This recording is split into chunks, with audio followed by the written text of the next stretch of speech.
Big Smoke and Ryder are some of the most recognizable characters in GTA San Andreas. These are characters towards whom it is very difficult for us to unambiguously determine what feelings we have. After all, despite Smoke and Ryder betraying CJ and their gang in the final version of the game, the gaming community is not as pissed at them as at Tenpenny or Dmitry Raskolov.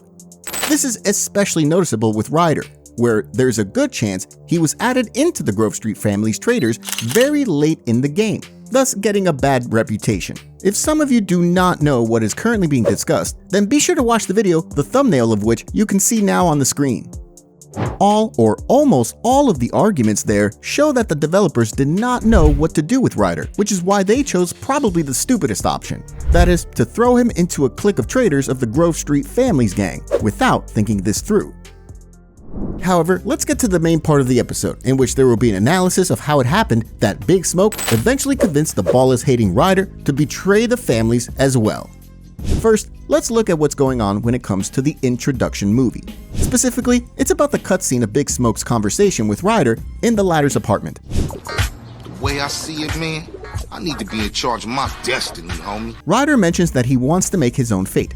In other words, he wants to be responsible for how his future will turn out. In theory, this is nothing significant, but considering that the conversation between friends was about Tenpenny's plan, which the officer had presented to Smoke sometime earlier, then this statement is not so irrational at all, and one can be sure to guess things from it.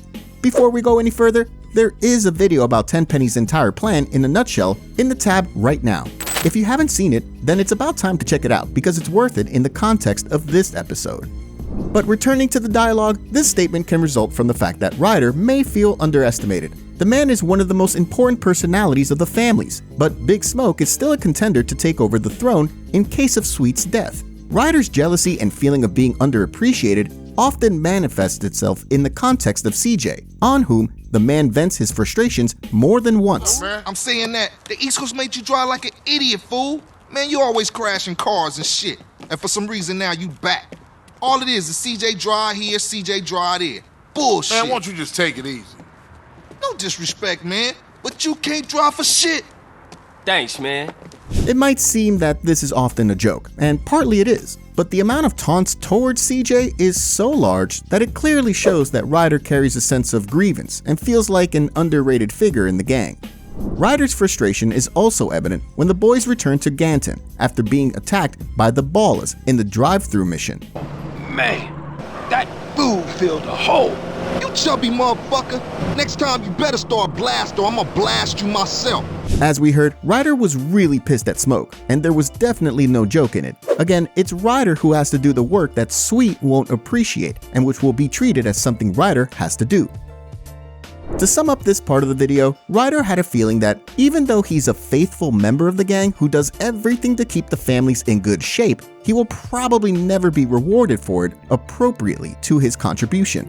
By the way, all this was very quickly noticed by Big Smoke, who used this aspect effectively in the conversation with Ryder, telling him that Ryder would finally get something out of it. In turn, the second possibility is a signal from Ryder that the Grove Street families are in serious trouble. After all, the families had lost Idlewood and Willowfield, making an attack on Grove Street just a matter of time. Sweet was doing absolutely nothing to keep GSF on the map, so Ryder, seeing no chance of rebuilding his gang's greatness, wanted to just get off the sinking ship. The question was, what was he supposed to do?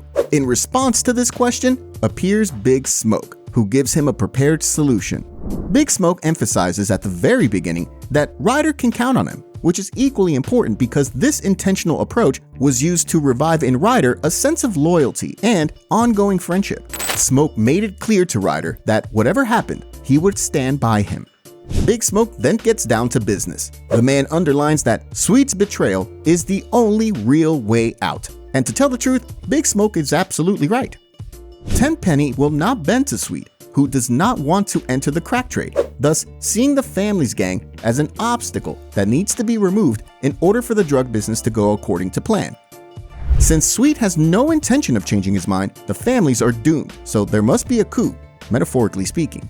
It is worth mentioning that Big Smoke even says that by betraying the gang, the gentleman will do the group a favor, so there's nothing to regret. finally pushing the families towards joining the crack-selling groups, Tenpenny can keep the Ballas on a leash and theoretically allow the Grove Street boys to survive.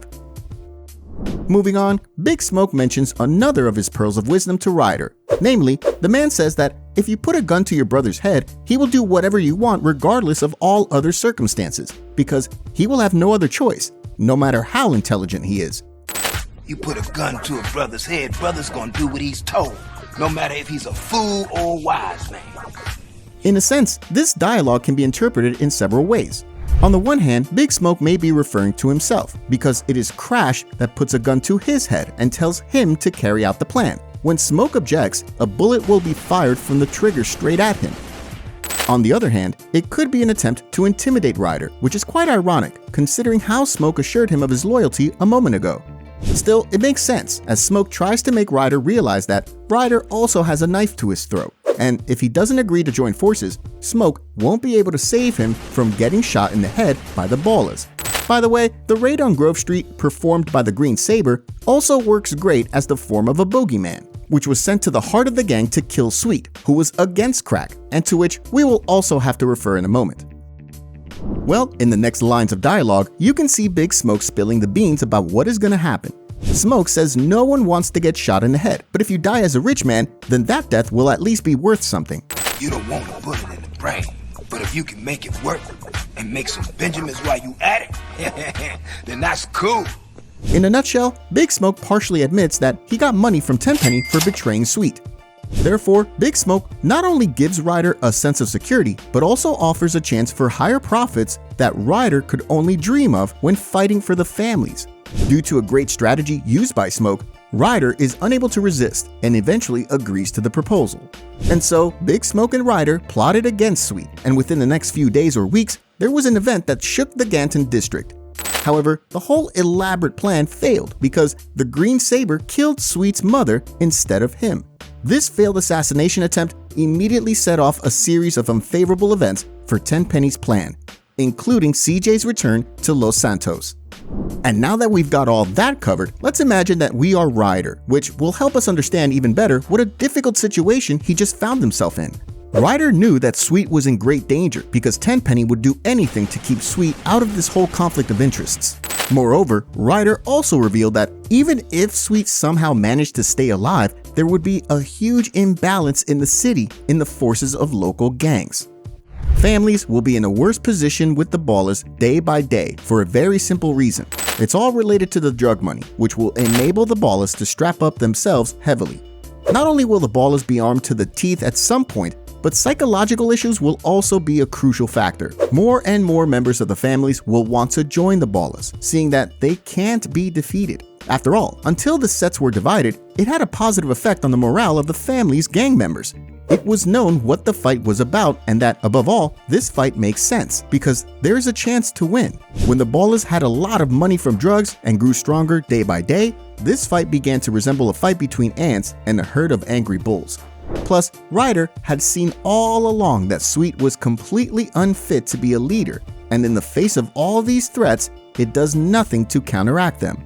Even during the storyline, Ryder witnessed Big Smoke once again trying to convince Sweet not to be so stubborn about crack, or the gang would be doomed. So yes, you can hate Ryder for the final decision, but it's also hard not to show empathy for him. Although Ryder loved the hood, his gang, and his friends, he saw that at some point the stakes were not just for money, but for his life. A life that will most likely be lost due to the families being under the command of Sweet, making the gang go with swords to fight the tanks. This following cutscene just perfectly shows what kind of struggle it was. Tony's buried over there. Little devil over there. And big devil over there. The only thing you can blame Ryder for is that he didn't talk sense to Big Smoke and they didn't go to Sweet to look for a reasonable solution together when Tenpenny offered Smoke his deal. If that had happened, then the storyline might have had a possibility to turn out differently, but the chances of all this were quite slim. After all, as it was said earlier, colloquially speaking, Big Smoke played a great game of chess. He was giving Ryder everything Sweet just wouldn't give him. Smoke gave Ryder a sense of security and a chance that, in the end, all his efforts would be properly rewarded. If while playing GTA San Andreas you managed to find even more hints about how Big Smoke eventually persuaded Ryder to betray the families, it would be great if you could share them in the comments section. Meanwhile, you should check out the videos that appeared in the tab during this episode, since they're really worth it in the context of today's video. In the meantime, thanks for watching, and see you soon.